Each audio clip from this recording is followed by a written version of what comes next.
Welcome to another installation of the Inspired Teacher. Today I want to talk about the left hand or the empty hand in the Taiji Sword Form. When Master Liang would teach it, he always called this sword fingers, or sometimes he would call it press, like press in the solo form. He gave us 9 ideas, 9 things that this arm or hand was doing when you weren't, the hand opposite of the sword. So Master Liang called this the left hand or the empty hand, he called it the helping hand. And he would say the opposite of helping is hindering. So we wanted to have an idea what the various movements were of the left hand when you were using a sword to help the sword. So the first one is safety. I need to be safe. This is just like any other tool. If I were using a sharp sword, I want to make sure that I don't cut my own hand or I don't hit my own hand. And also when I'm fencing with somebody, I don't want them to cut this hand. So the first concern is having this hand like out of the way, out of the arc of the sword, or not getting too close to the edge. The second is balance. So this arm can balance out my movement and my step, just like in the solo form. So for instance, when I'm going to take a step, I want to balance out with this.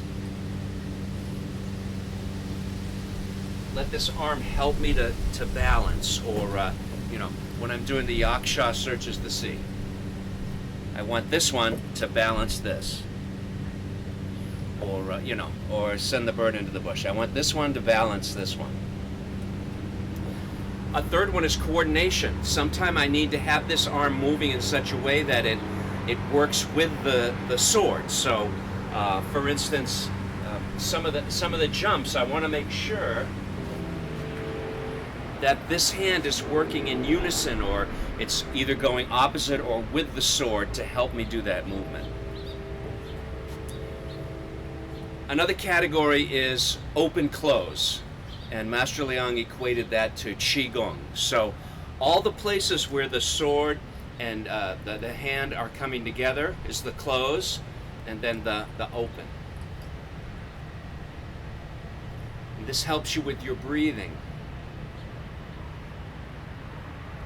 When it opens, it'll naturally make you breathe in. When it closes, it'll naturally make you breathe out.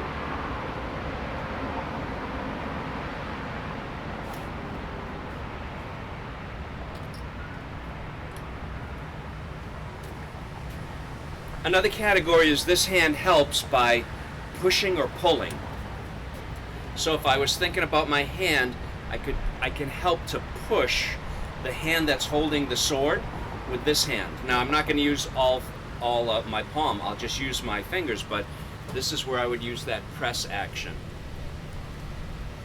I'll help to push that into place.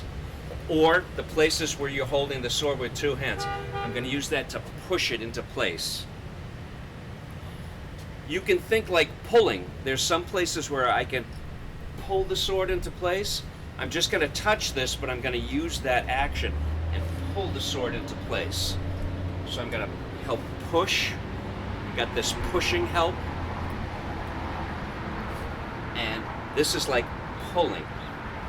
Then there's like the non-touching pulling. Like imagine a string from my wrist, my empty hand wrist to my sword wrist. That's going to help to pull that into place. Or it's going to help to push it into place. Sometimes if I just leave this arm in place, even if I'm doing my leg and my waist and my arm all together, just by having this not adding any movement, that's going to lock up my upper back. So here, I'm going to help use that.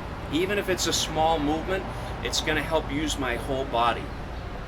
Another area is open and close, or expand and contract power. So expansive power is when you open your arms, that helps to add all the back muscles into that action. Again, if I just go like this and I just freeze this arm in place, I'm not going to get any help from that part of my body. But if I add the expand, when you try this at home, you'll feel it right away. It puts the power out into the sword. So that's expansive power. And then Contraction power, same idea. I'm going to use this action to contract my chest muscles. So instead of using just one chest muscle, I'm going to use both. And you'll feel that'll put the power right out to the end of the sword. And there's lots of ways to do the expand. I don't have to touch. Here's a contract and an expand. So I don't have to always touch on the contract. Any place that the arms are coming together. And then you'll see, like say, send the bird into the bush, push power, expand power, contract power, expand power. Using the muscles in the upper chest and the upper back to coordinate with the sword. One you can do, this is like an aside one, is you can use this arm, you can use this hand to parry or deflect. I'll give you one idea with an opponent. So that left hand, if you've got a good eye, you can use that to parry. Now I wouldn't do that as my first defense. I'd use the sword, but you can use your left hand. If you think about the sword, it's got 2 sharp edges, 2 dull edges. That means I have a 50-50 chance. If that's coming at me, I have a 50-50 chance of doing the right one. And so, like say, if I can see that it's chopping, most people are not going to chop flat. They're going to chop with the edge. So once I see the edge, I can go. Use the outer part of the forearm, and that's the drag the moon from the sea bottom. Again, it's not going to be my first choice. I'm going to use my sword to defend. One of my teachers, Master Jinfun Mark, my Southern Praying Mantis teacher, he would do a demonstration where somebody with a saber would attack, and he would block it. And I said, "Aren't you worried about getting cut?" And he said, the saber's got 1 dull edge and 3, saber's got 1 sharp edge and 3 dull edges. He said, I only have a 1 in 4 chance of getting cut. He said, my percentage of hitting the dull part is really high, especially if I can see what angle it's coming. So again, kids, don't try this at home. It's just an idea that when you're doing drag the moon from the sea bottom or some of these other movements, you can think that, last ditch you might have to parry with that left hand. Another idea, we don't show the grab, but your left hand can be grabbing. So for instance, some places when you're up like that, you're actually holding somebody or grabbing a hold of their wrist. I'll show you an example of that with an opponent. So one thing, the left hand can be used in the Taiji Sword Form. The left hand can be grabbing. Even though we're not showing it, we just leave it in sword fingers. There's lots of uses where you can grab it. So when we join swords, sometimes we join up swords. That's to kind of prevent some action. It's like the clinch in boxing or Muay Thai. So if we join up, I'm not going to fight force and see what's happening. As soon as we join up, I'm going to grab and hit with the pommel. Of course, she's grabbing and holding me. I've got a good grab. All I have to do is step backward to pull and cut her bicep and stab. Right? So if we join up, grab and hit, pull, stab. And you know that. That's Rhinoceros Peaks at the Moon, Shoot the Goose, Green Dragon. Another way is if she lunges in and I sidestep it, I can grab and stab.